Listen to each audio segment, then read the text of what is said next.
Prosecuting Modernity, the End of Cheap Energy. Interview with Tere Vadén, episode 69. Welcome to the My Energy 2050 podcast, where we speak to the people building a clean energy system by 2050. I'm your host, Michael LaBelle.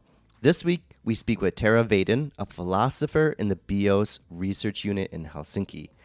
Both society and nature are moving past the age of cheap fossil fuels, when coal, oil, and gas, you take your pick, could be taken out of the ground and burned for the high calorific content to power our world.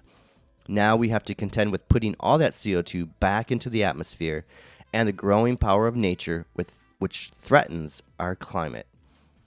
In this interview, Tere provides us with a perspective through philosophy and humanities to understand the deeper meaning of what it actually means to release so much CO2 from fossil fuels.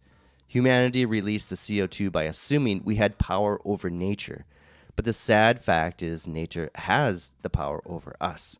And now we are just beginning to pay the price. As we see, a great humbling is now occurring based on our hubristic use of natural resources. One of the key words for this episode is hubris, so pay attention. The pace of this episode speaks to Tere's in-depth thinking about the interlinkages between societies, governments, and nature. If you enjoy a more business or market perspective on the energy system, then this episode delivers on these points. We start off our discussion from understanding current affairs and climate negotiations and the impact of Russia's invasion of Ukraine from a Finnish perspective. Later, we delve into a more philosophical discussion about how energy is not just the outcome of processing raw materials, but rather a source of power and control over both society and nature. That is, we discuss common understandings of how power can be seen through government actions, but we also get into how nature holds power over humanity. And this is one of the key lessons society has forgotten. It was us that put so much CO2 into the atmosphere, and it is now us that have to deal with nature's changing ways. Each episode of the My Energy 2050 podcast is unique and different. This episode is a great representation of that. One of the main joys of doing this podcast is to find new people to talk to about energy. And here is a great example of me meeting Tere in Helsinki and gaining a greater understanding of both Finland's approach and perspective on energy, and also a deeper philosophical understanding. The meeting also brought about a deeper discussion about how philosophy can inform our understanding of energy. More specifically, how we use and perceive energy in our modern society and the greater awareness of the downsides. As you'll hear, there are so many new ways we need to explore to expand our thinking on conceptualizing the energy transition. In fact, it is hard to see how we can have an energy transition if we don't have new conceptual framings to understand what we have done in the past, what are we doing now, and what we need to get done in the future, all to get off fossil fuels. And I would just say, to just be more sustainable. A final note, this interview was done for my current role as an Open Society University Network Senior Fellow at Chatham House, the Royal Institute of International Affairs. The funding was generously provided to produce the podcast until the end of 2022. The intent of the My Energy 2050 podcast is to spread the knowledge about how the energy system can assist our transition towards a greener future. The content of each episode is great for teaching, research, and identifying how you can assist this energy transition. And check out the transcripts. And now for this week's episode. I'm here today with Tere Vadén, a philosopher and member of the BIOS research unit. So Tere, I just want to welcome you to the My Energy 2050 podcast. Thank you so much. Thanks. And I have a lot of questions, but I'm mainly really excited that you do philosophy and energy. And one of the things I'm drawing on is your co-authored book with Antti Salminen, which is called Energy and Experience, an essay in naftology.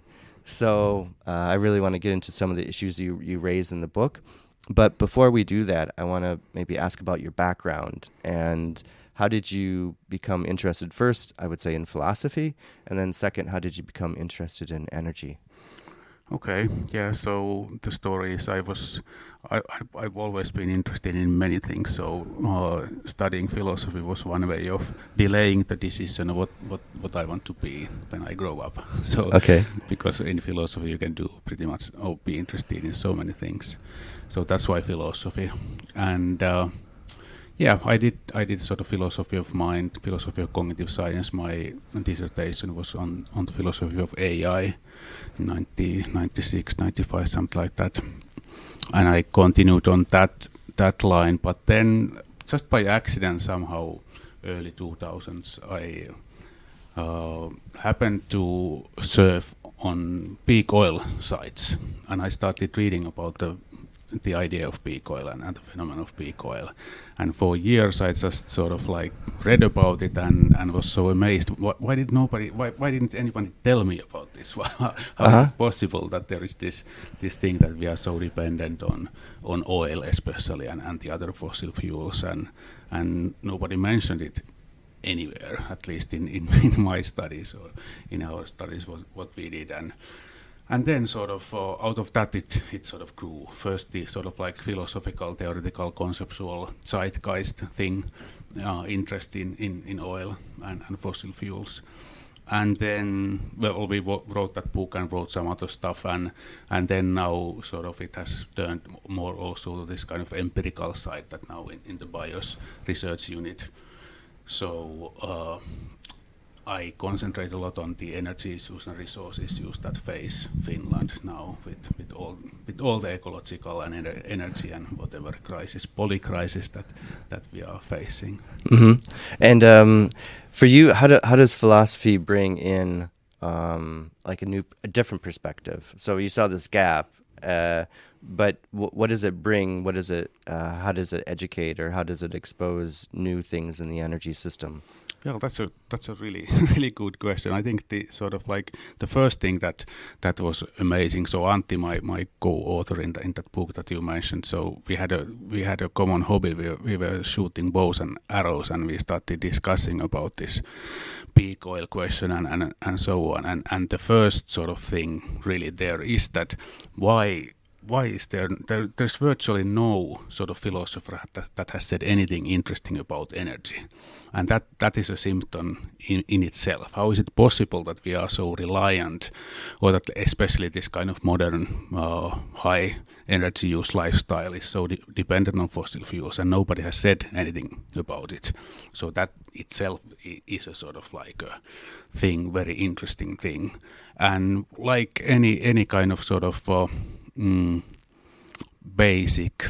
Well, let's put it this way: philosophers and other critical thinkers have said a lot of things about the ownership of stuff and mass society and technology and these kind of things, but they are all dependent on energy. So that's sort of like to take the philosophical, conceptual, maybe phenomenological analysis, how the fact that we are dependent on energy and don't notice it, what kind of structure of experience, what kind of structure of feeling that sort of implies, or what is sort of hidden there in the black spot, or in the black sun of oil that we don't notice. I like it's the black spot, Yeah. right? We don't notice it, and you bring out structuralism, or the structure of it, and I'll just say structuralism because that's kind of my perspective on the energy system as well. It's yeah, it is structure. It's a structure that shapes society, and society operates within that structure. But okay, that's my view. Maybe I ask you how, from a structural perspective, what is the interrelationship between the energy system and society?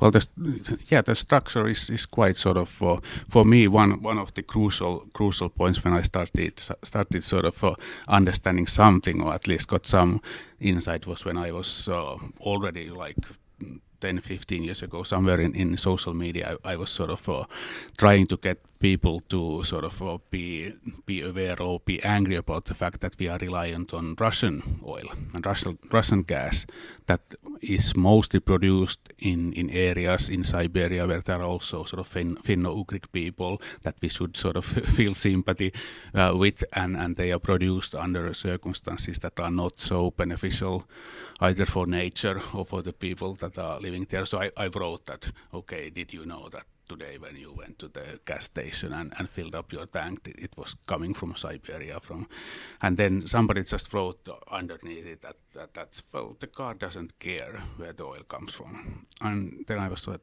yeah, well, that's kind of true. The car doesn't know, and even the consumer and even the oil company, that's what the oil companies are telling us now, that they don't know.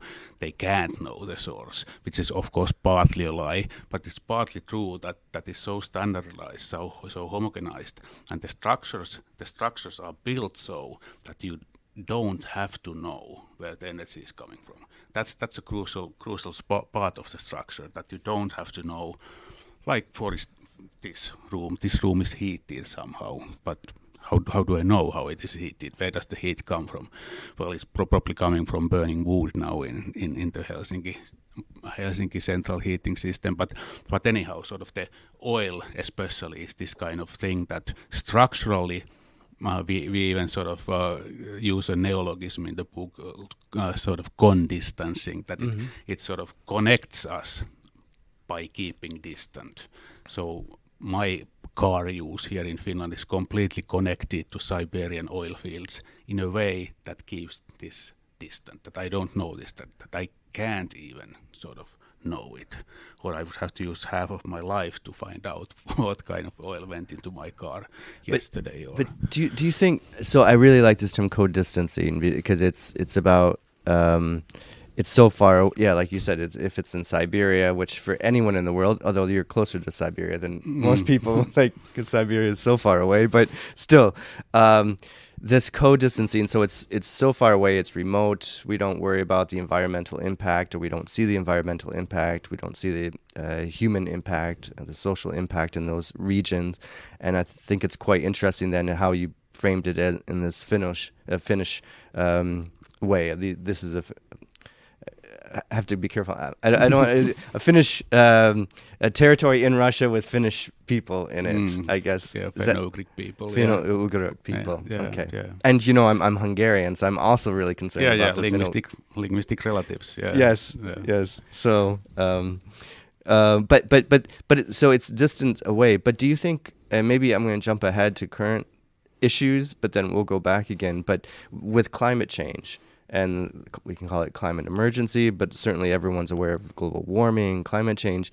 But don't you see that, okay, when you started talking about this a few years ago, maybe there was less awareness or some awareness. We can argue about this, whether it's growing or not growing.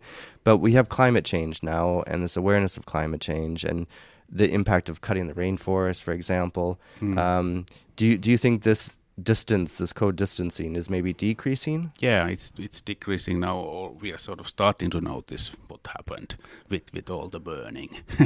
But of course, this sort of it's relatively sort of in terms of historical time. Of course, it's quick in the sense that like most of the burning has happened since the 80s or so, because we are also so many now on the planet, and the use is so massive.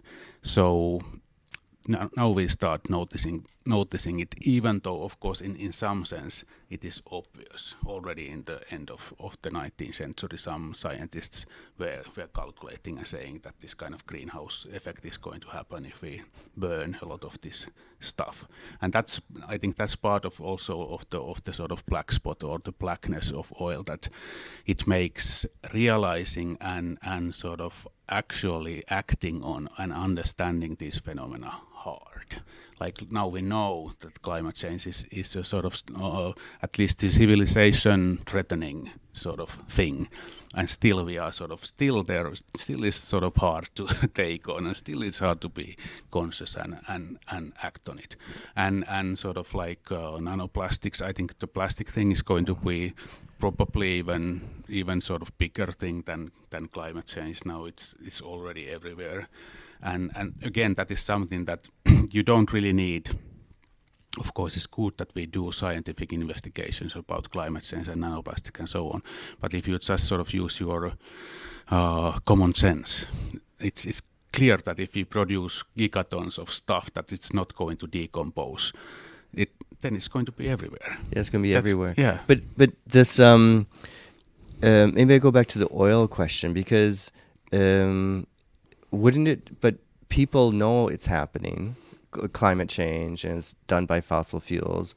So why don't they just make a decision to give up their cars, live in cities, and not rely on fossil fuels for just transportation? Yeah, at of least. course, some people are doing, but I think that comes back to the structural point that you mentioned, that the sort of like the arteries of the system are built so that it needs a certain amount of oil. So if it just would sort of cut it cold turkey, that would mean a lot of deaths and a lot of all kinds of misery.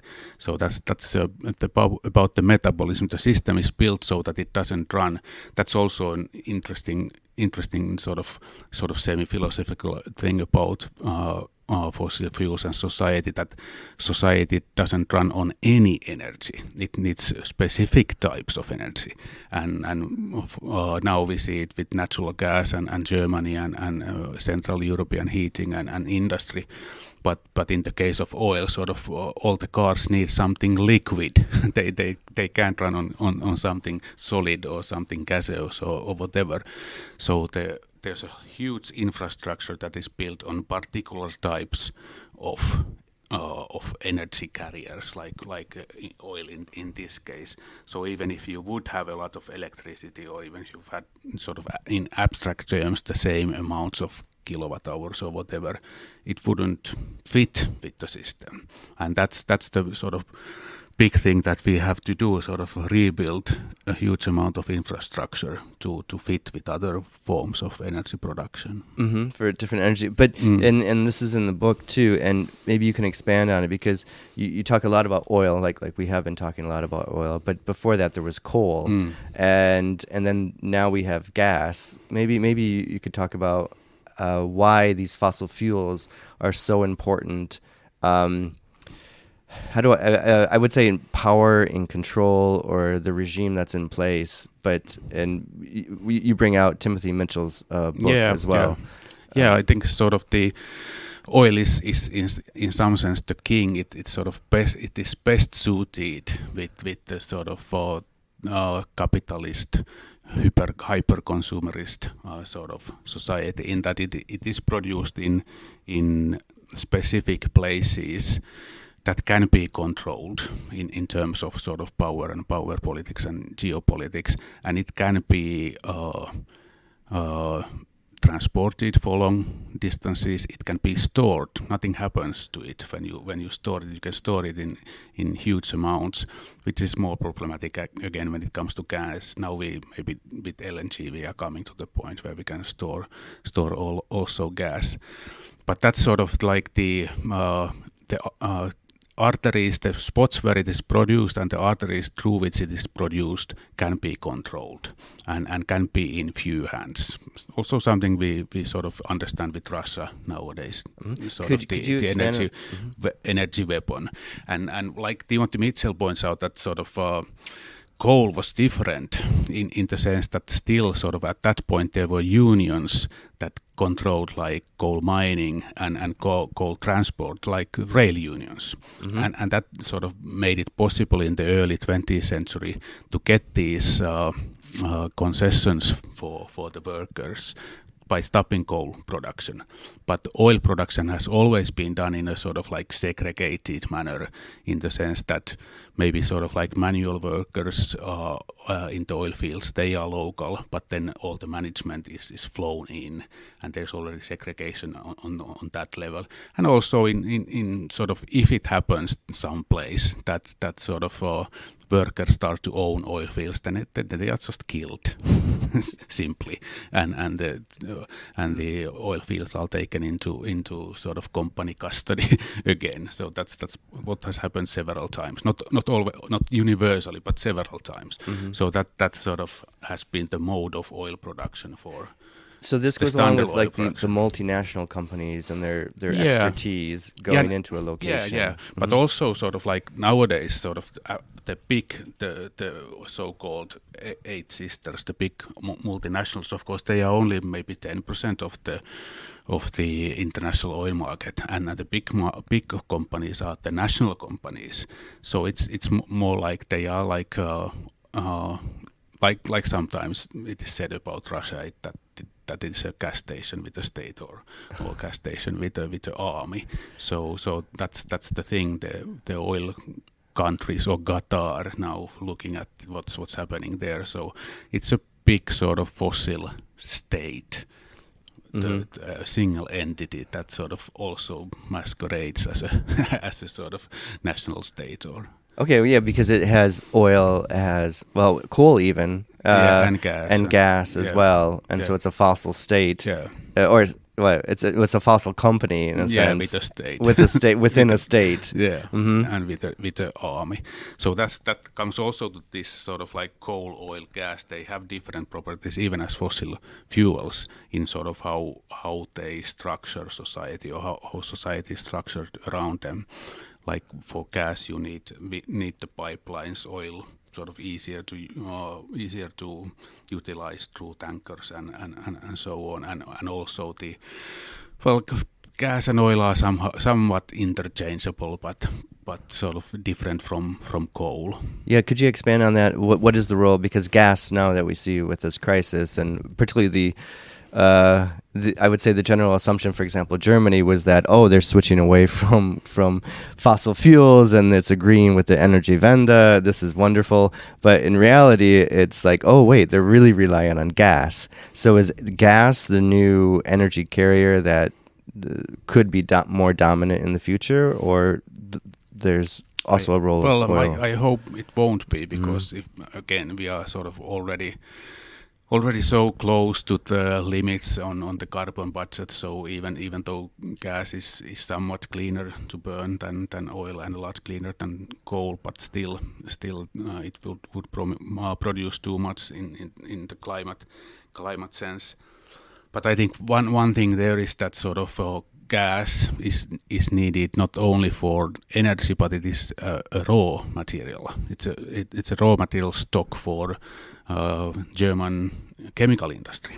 So that's one, and that was one of the sort of biggest surprises for me, that it was said aloud. One of the senior CEOs or something of BASF, the big chemical company, said sometime last spring that, our competitiveness actually that is based on cheap Russian gas.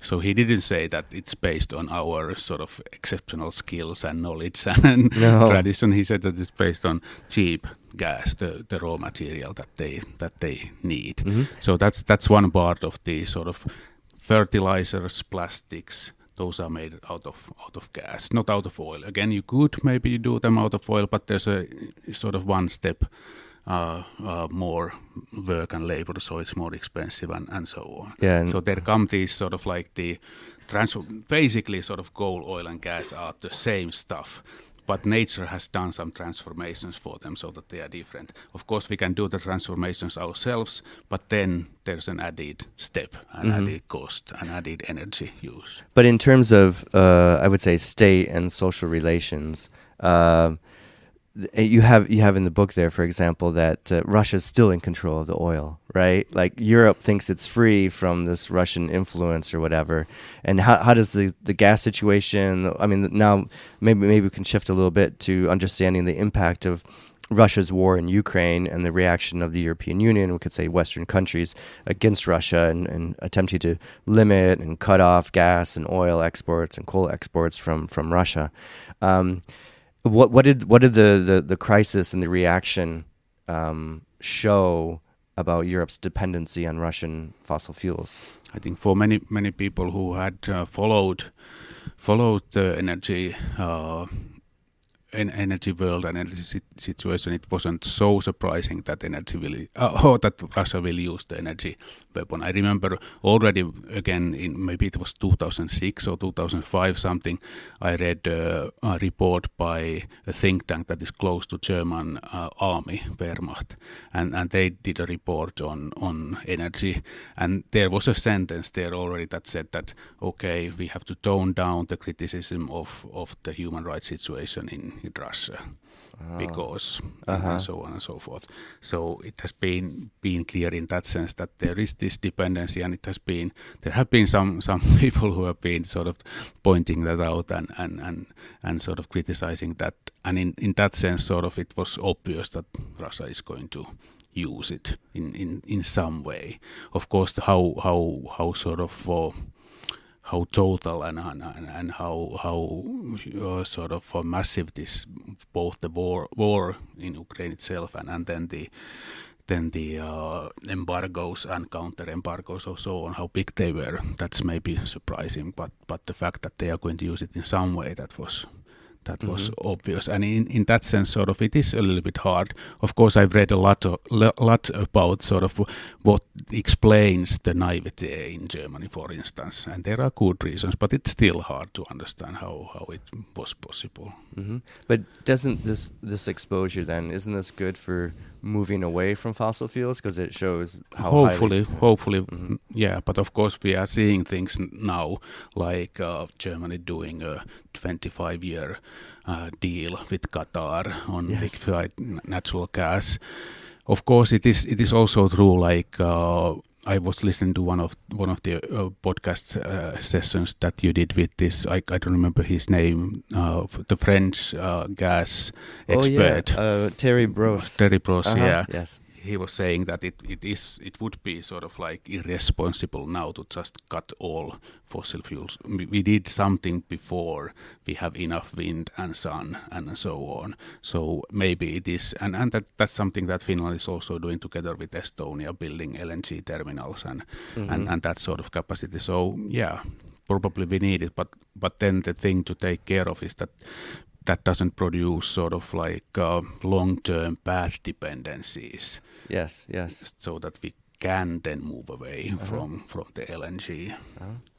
But Tere, you're kind of middle of the road here. I'm getting disappointed. I as a philosopher, I was thinking a more radical position, but maybe we'll delve into the philosophy because so essentially you accept that we have this energy transition from fossil fuels, but is there a danger? And maybe this is what I see just talking to some people on this trip, is that it really seems like the companies that are in control now, the gas companies, oil companies, state companies, private companies, are having a hard time letting go. And when it comes to like energy communities, we can define that however in different ways, but I would say maybe the democratization of the energy system that renewables allow people to do in society to have, and not be so reliant on a centralized system. Is there how do you see this interaction? Because you talk a lot about capitalism and with Marxism and the labor, for example, with coal and the switch to oil, is because there's this natural tension, particularly in a neoliberal market system that we have, of large companies or governments want you to stay central. You talk about the arteries for oil and gas, but what about the arteries for like controlling the energy system and influencing society through the structuralist approach? Is there a danger that the energy transition remains like a centralized system rather than a more democratic or decentralized system? Yeah, there's a big danger. Of course, the hope is that wind power production, solar production, so on, they are by their nature, sort of again like physical nature, physical structure, they are more distributed. The wind towers are where they are, and they can be put in many places and not sort of like so concentrated as the fossil fuel wells and so on. But like you say, like again, I know the situation best in Finland because of the studies and research we do in BIOS with regard to Finland. So a big part of the wind power parks are owned by German and French companies. So there is the danger that, of course, it is good from the climate change perspective if we change from fossil fuels to these so-called renewable sources, but not from the democracy point of view. If it is the same companies and if it is centralized like that. But I think I still sort of hope that it won't be, again, just because of the physical material structure of the production, that the sort of if a company owns wind parks all over the world, it is still going to be harder to control than owning sort of fossil fuel wells, just because of the distribution and so on. Mm-hmm. And so, I mean, it's more like having to do with how much energy do you get from a specific area of land. If you have like a 1 square kilometer of oil well, that's a huge amount of energy. That if you have 1 square kilometer of forest, that's a little you can get to the wood to burn. If you have wind towers there, then you get a little more energy, but still it's sort of like hundreds or thousands of times less than you would get from an oil well. Uh-huh. So that's sort of what I think is the physical thing that is hopefully driving a more sort of distributed and hopefully also more democratized sort of energy system. But you raise a great point there. So I'm a geographer, but then it's the concentration of energy within a given space, basically. Yeah. That's the thing. Mm-hmm. Sort of fossil fuels have been so sort of I don't know. I'm just looking for the English word. I can pistemäinen would be the Finnish word, but it's so concentrated in that, and the energy content is so big. Yes. That anything else is going to take more space. Yes, and so you have more stakeholders. You have more. Just the natural environment to account for. This is maybe why planning and regulations are a big hindrance for renewable energy. Exactly, and that's why like in Finland, where forest and bioenergy is a big part of the renewable thing, there's already now sort of problems between forest owners and wind power companies and so on because of the land use issue.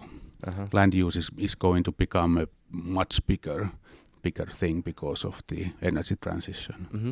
And one other, I really liked your book, and I know I read it too fast, but I'm going to definitely go back through it and reread it, and also have my students read parts of it. But one of the issues or cultural aspects you bring up is indigenous communities, and this is also something I think is really informative because they certainly have a different worldview than us and different background than, I would say, just Western civilization. I'll just put it like that.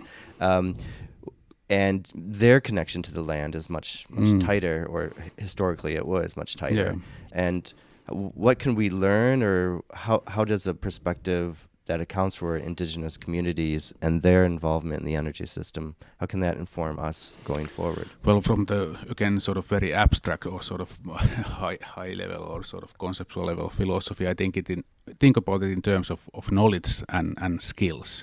So we know from research that 80% of all biodiversity is on indigenous lands and so on. And we also know that there are indigenous peoples who see us using oil and our lifestyles and sort of material culture, and they decline. They don't join the train. They do something else. So I think the sort of skill thing is there something crucial. My sort of example of this is that what if there was an indigenous people living outside of these modern trappings, and somehow they by mistake they somehow spoil their environment, and then they come to us in the universities and so on, and they ask, okay, we want to live a sustainable life, how do we do it? So can we teach them? Well, we could give them reports and sort of Yes. articles, but we couldn't give them an example how to do it. Yes. Whereas just sort of purely empirically, as a Martian looking at Earth, there are some examples of people who live sustainably, and they are not Western modern, they are not Western civilization people. They are other kind of people. So they have the skills to live sustainably. Yes. So if it's just talk about the skills from this kind of Martian perspective, then it's clear where do you go to ask. Yes. Not to those who don't live sustainably, but from those who do live sustainable and have those kind of worldviews. And I think it is sort of connected to there again. Sort of philosophy comes in the picture that technology is one thing. We can sort of change ICE car to a electric car, but what this really has to do with values and desires. Yes. What do I want out of life? And then we come even to the unconscious thing. How do I change what do I want? How do I change what I desire? Well, I have to ask Dr. Freud and those people. How do I change what I desire? And it's in that sense, it is sort of like we need something like civilizational psychotherapy to change how we feel and what we want and what satisfies us and so on. But don't we need that to really tackle climate change? Yeah, absolutely, absolutely, yeah. The problem I see, the biggest problem is that it's coming so fast that sort of like changing one's mind or changing the mind of a society or culture takes time. It typically takes a couple of generations or so, and we don't have that time. And that is one of the sticky things that even sort of rational thinking doesn't act fast enough in this kind of situation. Yeah, but wouldn't you say how could we use the current crisis, essentially the ceasing or pressure on not using Russian oil and gas, as an example of what can happen during a crisis period? Yeah, well, that's a good example when it's concrete enough, and when again, because I think it's not only that it's concrete enough in the sense that gas prices are high or that there might be cuts in electricity provision or so on, but it's also concrete enough in that people sort of sympathize with the Ukrainians and unsympathize with the Russians, and that sort of produces a desire to get away from the fossil dependency.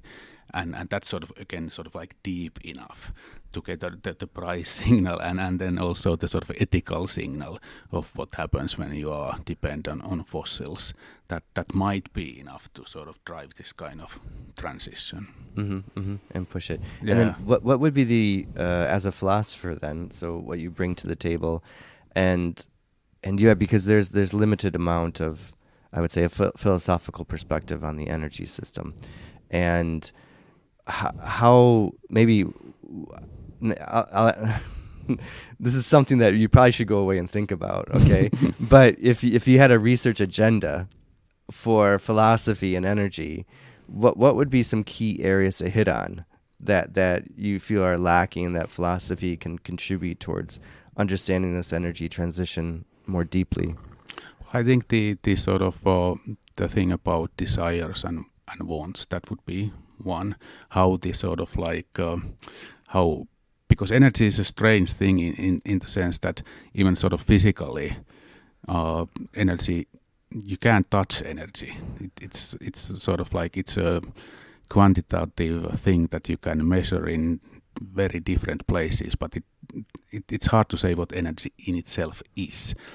But in some sense, we ourselves know what energy is because we are also part of energy.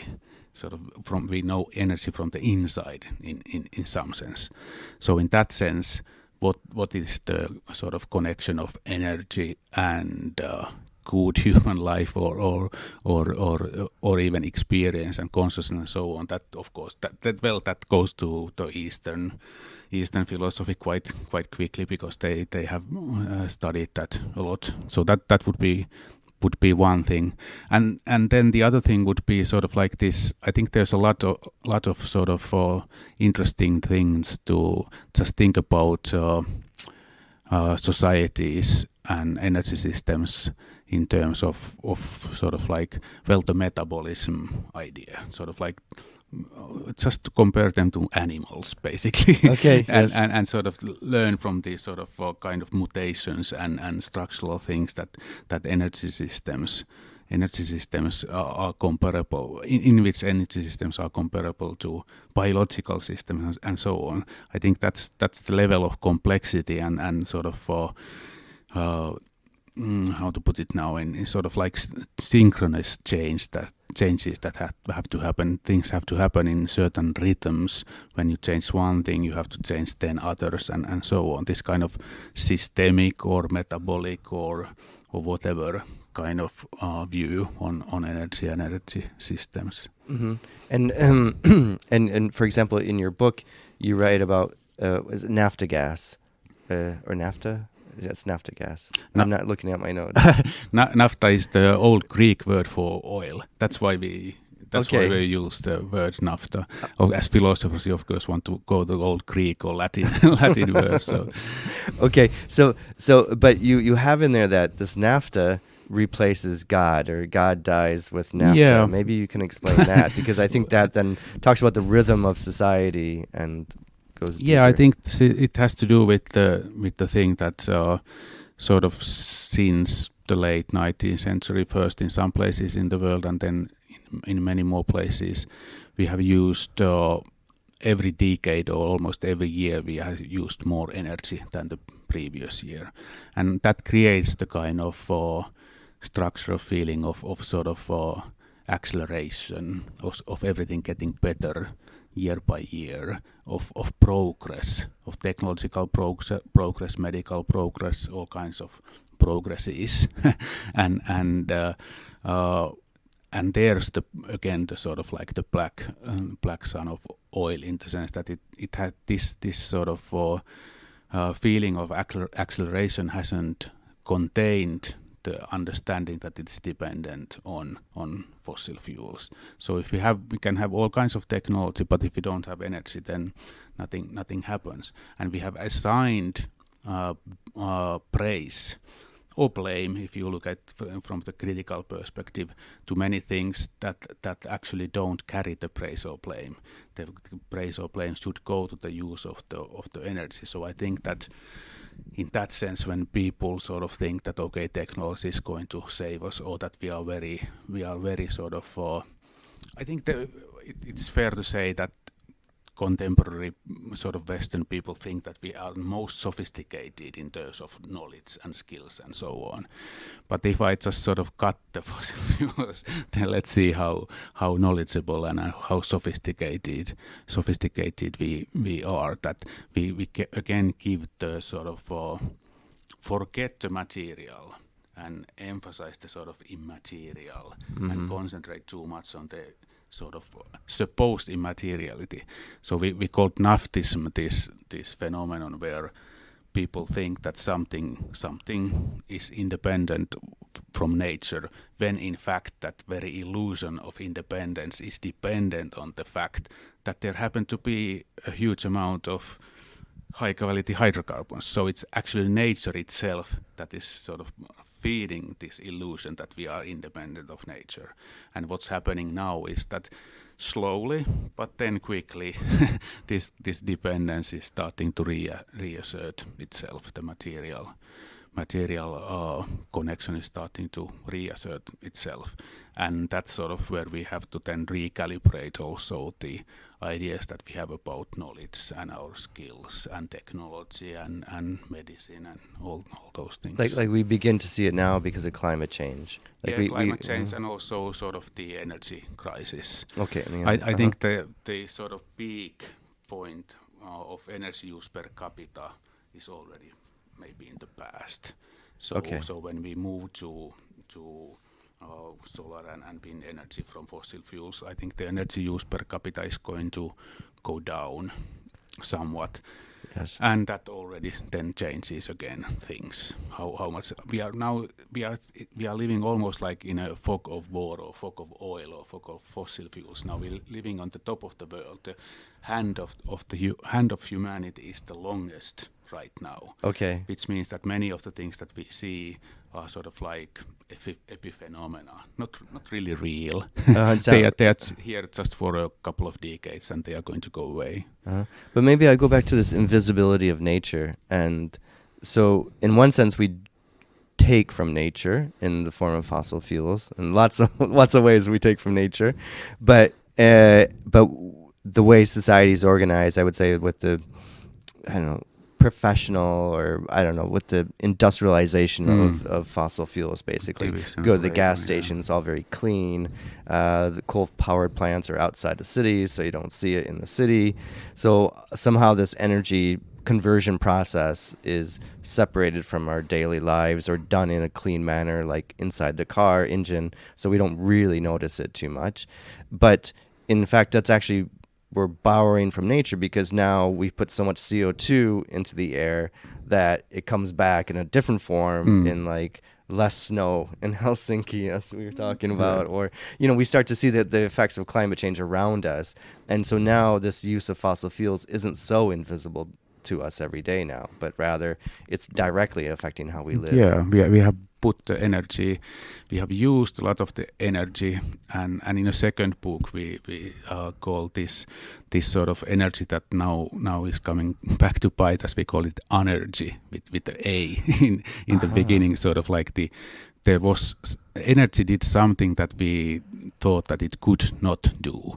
Like now the energy provided some useful things, some things that we wanted, but it's now also providing more energy to the sea currents, for instance, and to the weather systems, and so on. And that's what climate change is doing. Sort of the destabilization has a lot to do with the fact that the climate system has a lot more energy now. We've transferred the energy. Yeah, the heated oceans and the increased moisture in the air and so on, that has more, again, just physical power and physical energy, and that's a big part of the problems that climate change is bringing.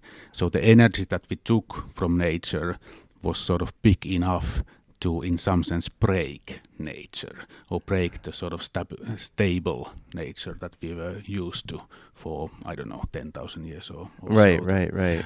But in a way, it's nature, right? So nature, you went to the metabolism or the natural system and how it goes, and this is the natural system. More CO2 creates natural process. Yeah, actually. More energetic storms and so on.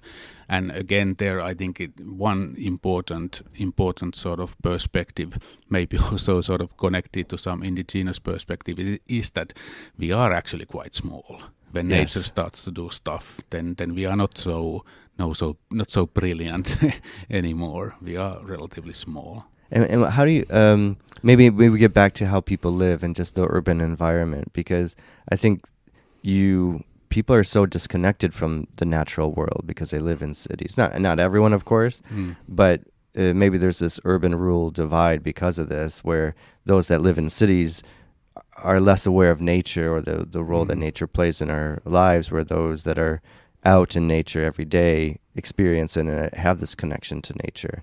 I'm not sure what my question is, but something like that. Yeah, again, I think it's a structural thing that people learn all the time, and what cities teach us is the distance from energy, and distance from food production, and distance from nature. That's what they teach us. And if we live in cities, then of course we learn it, because we are good learners. And if you do live in the country and you chop your own wood and heat your own house with the wood, and so then you have a different type of understanding and sort of concrete experience with energy and appreciation of energy and so on. So it's not that strange, I think, that this happens. It's just sort of how cities are organized, how lives are organized.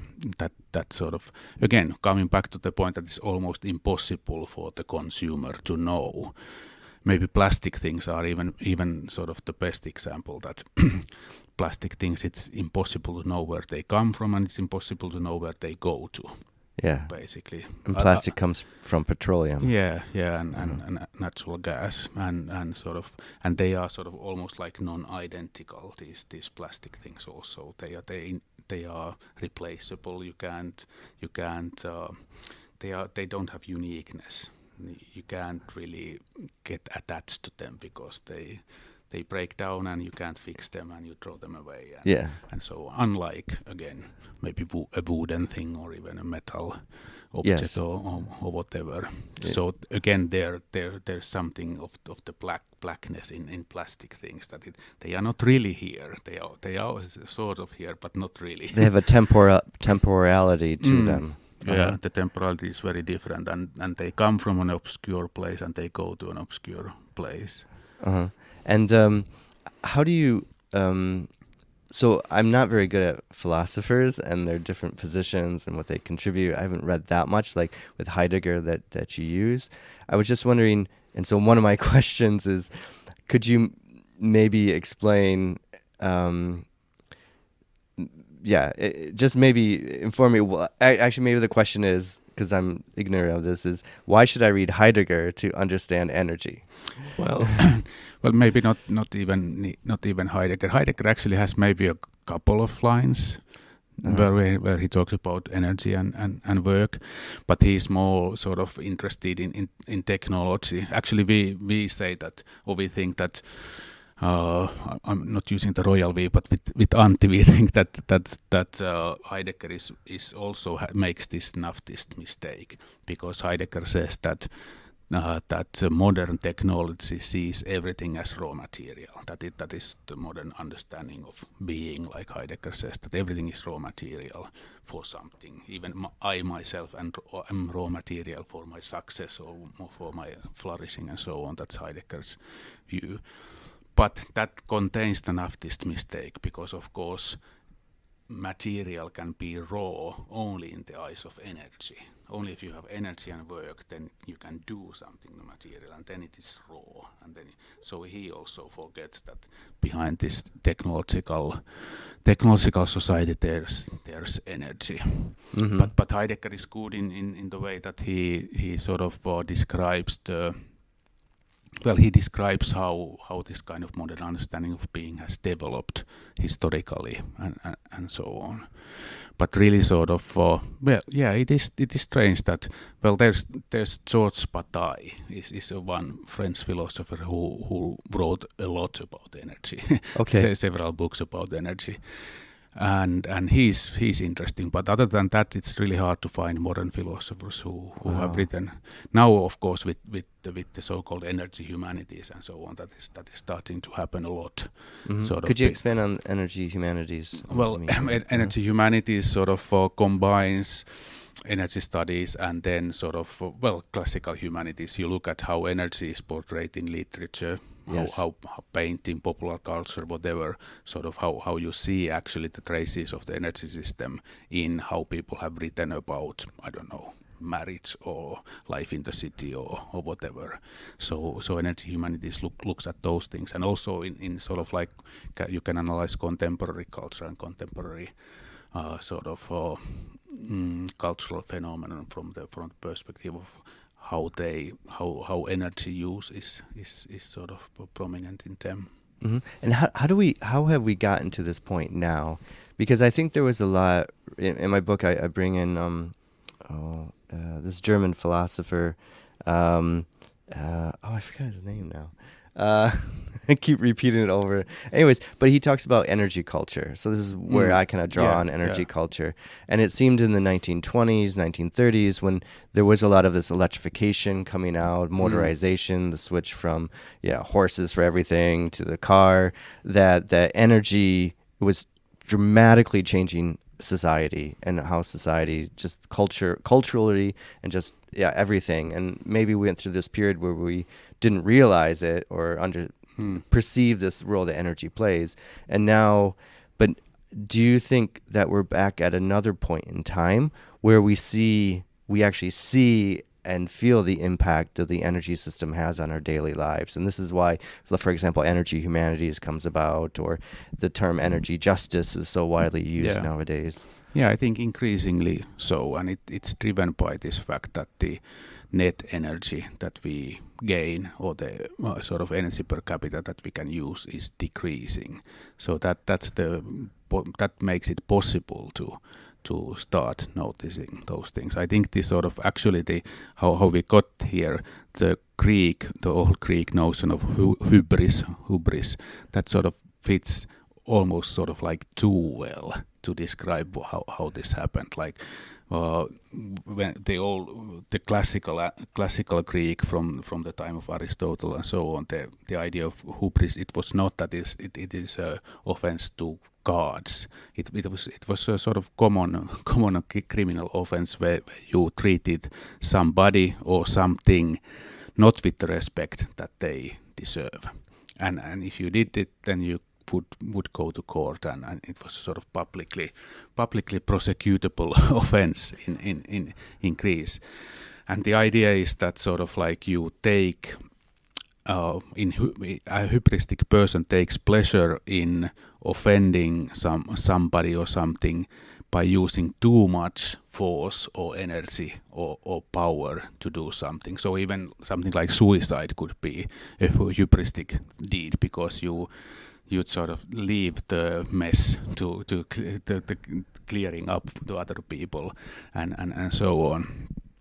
Suicide by sword, I should say. Suicide by sword. Sorry, we have to differentiate between poison and sword. Yeah, exactly. Okay.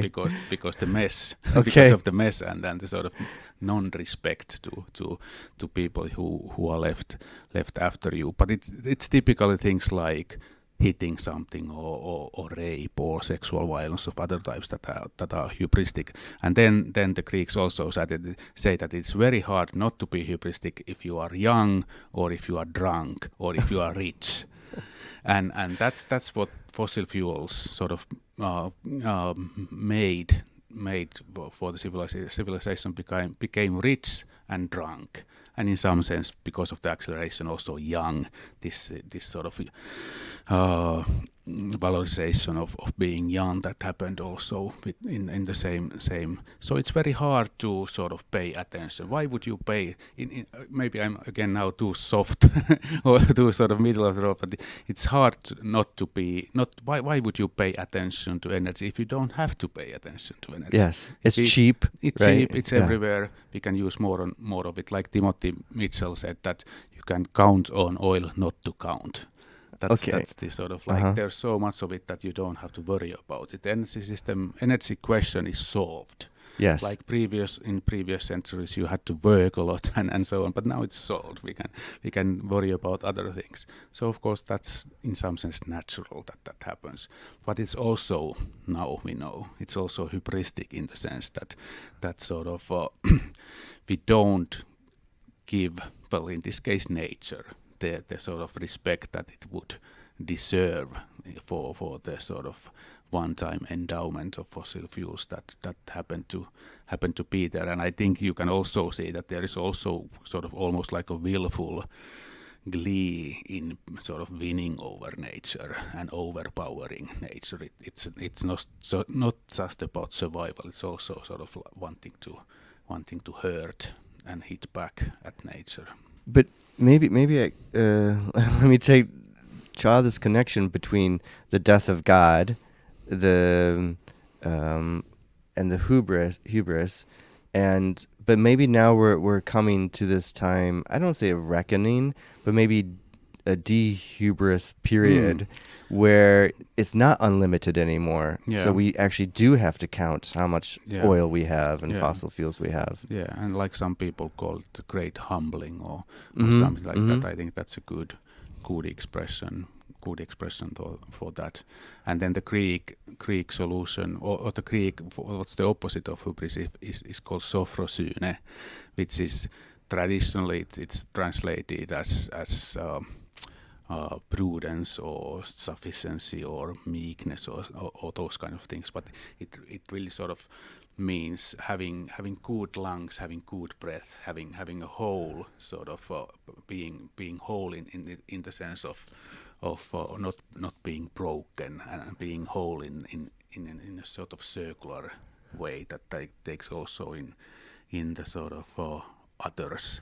So something like that. But it's almost like I don't want to go down the Greek tragedy route or anything, but it's with climate change, the storms, the seas, it's almost this Greek mythology of nature coming back and giving it back to us after we took so much from nature. Yeah, and the gods awakening in some sense. Yeah, I think there is some symmetry. Unfortunately, that is the thing, that cliches are often sort of they are cliches, but they are also true.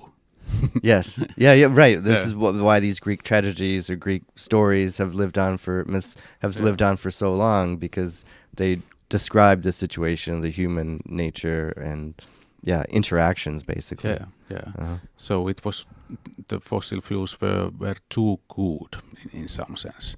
They were too good to the temptation was too big. We weren't able to resist the temptation. Yes.